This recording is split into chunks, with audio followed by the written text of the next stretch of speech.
Today, we're going to dive deep, like really deep. We're going to look at how an ancient Japanese dragon myth can actually tell us a whole lot about our oceans today, and more importantly, our relationship with them. And that's really the big question here, isn't it? I mean, it sounds a little strange looking back 1,000 years to understand the future, but you're about to see how the stories we tell ourselves about the world, well, they reveal some pretty profound truths about our place in it. So the key to this whole thing is a figure named Ryūjin, the dragon god of the sea. His story isn't just some old folktale, it's basically a mirror reflecting how an entire culture has seen the ocean for centuries. All right, so first things first, let's properly meet this Dragon King. Who or what was he exactly? You see, in Japanese mythology, Ryūjin isn't just some creature that lives in the sea.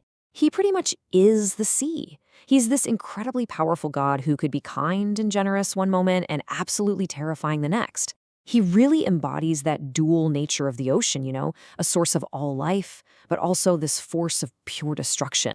And his power, it was just believed to be immense. We're talking about controlling the tides with magical jewels, commanding every single creature in the ocean, and ruling it all from this spectacular palace made of coral.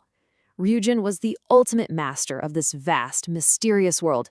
He was a god you absolutely respected.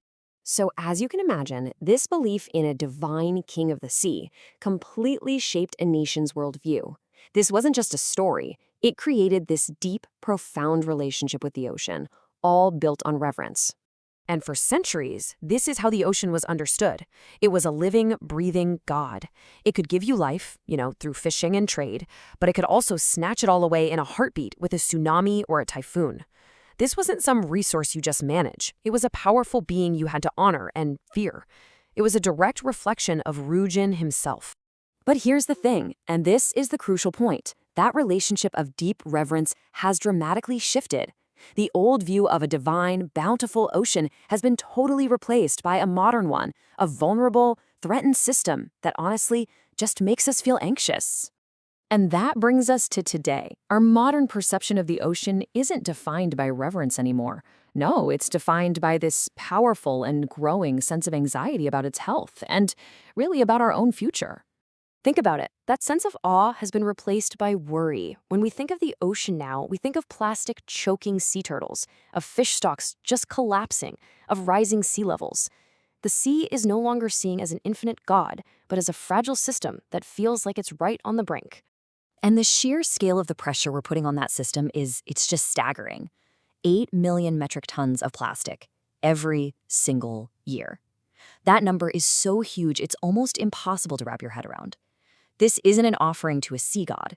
It's a burden that the ecosystem just can't bear. So, where does our ancient Dragon King fit into this modern picture of a sea in crisis? Well, his story is changing, right along with the ocean he's supposed to rule. This right here, this is the new chapter in Ryūjin's myth. Storytellers, artists, environmentalists, they're all reimagining him. He's not this all-powerful king anymore.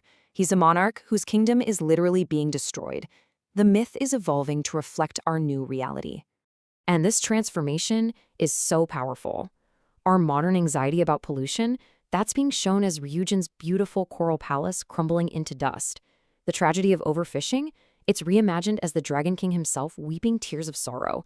And our deep fear of climate change, that's being channeled into new stories of a vengeful Ryūjin, lashing out with storms and tsunamis to punish humanity. He's becoming a symbol of nature's pain and its wrath. Okay, so let's zoom out for a second and look at the big picture.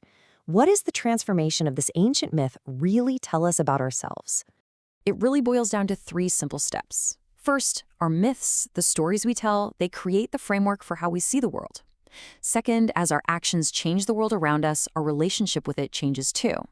And third, our stories have to evolve to make sense of that new reality.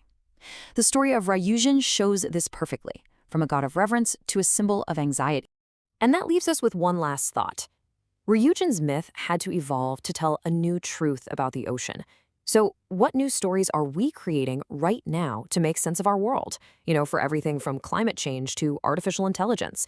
Because the stories we tell today, they're going to define our relationship with whatever comes tomorrow.